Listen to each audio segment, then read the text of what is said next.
Hi friends, എല്ലാവർക്കും നമസ്കാരം. ഞാൻ ഗീതാജിയാണ്. ഇന്നത്തെ നമ്മുടെ വീഡിയോ ഉടുപ്പി ശ്രീകൃഷ്ണ ടെമ്പിൾ, അതായത് ഉടുപ്പി ശ്രീകൃഷ്ണ മഠം.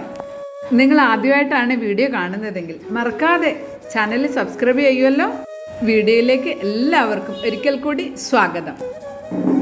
ഉടുപ്പി ശ്രീകൃഷ്ണ ക്ഷേത്രം 13-ാം നൂറ്റാണ്ടിൽ ശ്രീ മാധ്വാചാര്യാണ് സ്ഥാപിച്ചത്. അനന്തേശ്വര ശിവക്ഷേത്രവും ചന്ദ്രമൗലീശ്വര ക്ഷേത്രവും ദർശനത്തിന് ശേഷം വേണം നമ്മൾ ഉടുപ്പി ശ്രീകൃഷ്ണ ക്ഷേത്ര ദർശനം നടത്തുവാൻ.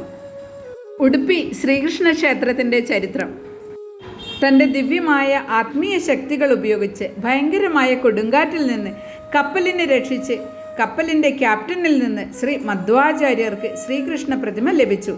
കഥ ഇങ്ങനെ പോകുന്നു. ഐതിഹ്യമനുസരിച്ച് രുക്മിണി തന്നെ ദ്വാരകയിൽ ഈ വിഗ്രഹത്തെ ആരാധിച്ചിരുന്നു. അർജുനൻ ഈ വിഗ്രഹം രുക്മിണിവന എന്ന സ്ഥലത്ത് നിക്ഷേപിച്ചു. ഗോപീചന്ദന്റെ ചെളിക്കുള്ളിൽ കുഴിച്ചിട്ട വിഗ്രഹം ഗോപീചന്ദന്റെ പിണ്ടമാണെന്ന് തെറ്റിദ്ധരിച്ച് ദ്വാരകയിൽ നിന്ന് പടിഞ്ഞാറൻ തീരത്ത് ചരക്ക് കൊണ്ടുപോകുന്ന കപ്പലിൽ കയറ്റി. കപ്പൽ മാൽപേ തുറമുഖത്തെത്തുമ്പോൾ കൊടുങ്കാറ്റിൽ കുടുങ്ങി മുങ്ങാൻ പോകുകയായിരുന്നു. ധ്യാന നിമഗ്നനായ ശ്രീ മാധ്വാചാര്യർ തൻ്റെ ദിവ്യമായ ആത്മീക ശക്തികളാൽ ഇത് മനസ്സിലാക്കുകയും കാവ്യവസ്ത്രം വീശി കൊടുങ്കാറ്റിനെ മന്ദഗതിയിലാക്കുകയും തൻ്റെ കപ്പൽ സുരക്ഷിതമായി കരയിലെത്തിച്ചപ്പോൾ കപ്പലിൻ്റെ സന്തുഷ്ടനായ ക്യാപ്റ്റൻ കപ്പലിലുള്ള എല്ലാ സമ്പത്തും ഉപഹാരമായി ശ്രീ മാധ്വാചാര്യർക്ക് വാഗ്ദാനം ചെയ്തു. ശ്രീ മാധ്വാചാര്യർ ശ്രീകൃഷ്ണന്റെ പ്രതിമ അടങ്ങിയ ഗോപീചന്ദനം ആവശ്യപ്പെട്ടു. അദ്ദേഹം പ്രതിമ ഉടുപ്പിയിലേക്ക് കൊണ്ടുപോയി. ചന്ദ്രപുഷ്കരണിയിലെ മാധ്വാ സരോവരത്തിലെ ഗോപീചന്ദനം നിമജ്ജനം ചെയ്യുകയും ശ്രീകൃഷ്ണന്റെ മനോഹരമായ വിഗ്രഹം ഉയർന്നു വന്ന വിഗ്രഹം മഠത്തിലെ പ്രധാന ശ്രീകോവിലിൽ സ്ഥാപിക്കുകയും ചെയ്തു. അങ്ങനെ മാധ്വാചാര്യർ മഠത്തിൽ ശ്രീകൃഷ്ണനെ ആരാധിക്കാൻ തുടങ്ങി. അഷ്ടമഠങ്ങളിലെ, അതായത് 8 മഠങ്ങളിലെ സ്വാമിജിയുടെ ശ്രീകൃഷ്ണനെ ആരാധിക്കുന്ന പര്യ സമ്പ്രദായം ആരംഭിച്ചു. ശ്രീ മാധ്വാചാര്യരുടെ ആത്മീയ പിൻഗാമികളായി 8 മഠങ്ങളിലെ മഠാധിപതികൾക്കാണ് വിഗ്രഹത്തിൽ തൊടുന്നതിനും ആരാധിക്കുന്നതിനുമുള്ള അവകാശം. 8 മഠങ്ങളിലെ സ്വാമിമാർ 2 വർഷം വീതം മാറി മാറി ശ്രീകൃഷ്ണ മഠത്തിൽ ആരാധന നടത്തുന്നു. ഭ്രമണം വഴിയുള്ള ഈ ആരാധനയെ പര്യ എന്ന് വിളിക്കുന്നു. ഏത് സമയത്തും ആരാധനയുടെ ചുമതലയുള്ള സ്വാമിജിയെ പര്യ സ്വാമിജി എന്നും അദ്ദേഹത്തിൻ്റെ മഠത്തെ പര്യമഠം എന്നും വിളിക്കുന്നു. സോഡേ മഠം, പേജ്വാർ മഠം, പുത്തികെ മഠം, അടമ്മർ മഠം, കണിയൂർ മഠം, പാലിമരുമഠം, ശിരൂർ മഠം, കൃഷ്ണപുരമഠം എന്നിവയാണ് 8 പറയ മഠങ്ങൾ. ശ്രീ സോഡേ മഠത്തിലെ ശ്രീ വിശ്വവല്ലഭ തീർത്ഥ സ്വാമിജിയാണ് ഇപ്പോഴത്തെ പറയ സ്വാമിജി. നവഗ്രഹ കിണ്ടിയിലൂടെയാണ് കൃഷ്ണ ദർശനം നടത്തുന്നത്.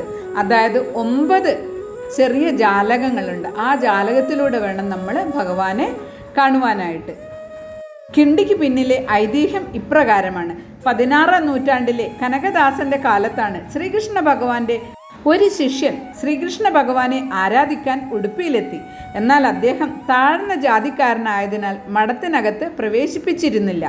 കൂടാതെ മോഷണക്കേസിൽ അദ്ദേഹത്തെ കുറ്റക്കാരനാണെന്ന് കരുതി മഠത്തിൻ്റെ പിന്നിലെ തൂണിൽ കെട്ടിയിട്ടു. കനകദാസന്റെ ആരാധനയിൽ സന്തുഷ്ടനായ ശ്രീകൃഷ്ണ ഭഗവാൻ മഠത്തിൻ്റെ പിൻവശത്തെ ഭിത്തിയിൽ ചെറിയൊരു ദ്വാരമുണ്ടാക്കി ദർശനം നൽകുകയും കനകദാസനെ കാണത്തക്ക വിധം ദ്വാരത്തിലേക്ക് തിരിഞ്ഞു. ഈ ചെറിയ ദ്വാരത്തിന് കനകനകിണ്ടി എന്നാണ് പറയുന്നത്. കനകനകിണ്ടി ദ്വാരം എന്നാണ് ഇത് അറിയപ്പെടുന്നത്. ഈ ചെറിയ ജാലകത്തിലൂടെ വേണം നമ്മൾ ഭഗവാനെ നോക്കുവാനായിട്ട്. അങ്ങനെ നമ്മൾ ഭഗവാനെ മനസ്സർപ്പിച്ച് നോക്കുകയാണെങ്കിൽ നമുക്ക് ഭഗവാനെ കാണുമ്പോൾ കിട്ടുന്ന ആ ദർശന സൗഭാഗ്യം അത് വളരെ വലുതാണ്. എൻ്റെ വളരെ കാലമായിട്ടുള്ള ആഗ്രഹമാണ് ഉടുപ്പി ശ്രീകൃഷ്ണ ഭഗവാനെ ദർശിക്കുക എന്നുള്ളത്. ആ ആഗ്രഹം കരുണാമയനായ ശ്രീകൃഷ്ണ ഭഗവാൻ സാധിച്ചു തന്നു. ക്ഷേത്രം എല്ലാ ദിവസവും രാവിലെ 4:30 മുതൽ രാത്രി 9:30 വരെ തുറന്നിരിക്കും. എപ്പോഴും നല്ല തിരക്ക് തന്നെയാണ് ക്ഷേത്ര ദർശനത്തിന്. അന്നദാനവും ഉണ്ട് ഇവിടെ. ക്ഷേത്രത്തിൻ്റെ അടുത്ത് തന്നെയാണ് ഗോശാലയും. 2 വർഷത്തിലൊരിക്കൽ മാത്രം ആഘോഷിക്കുന്ന പര്യ ഉത്സവം വളരെ പ്രശസ്തമാണ്.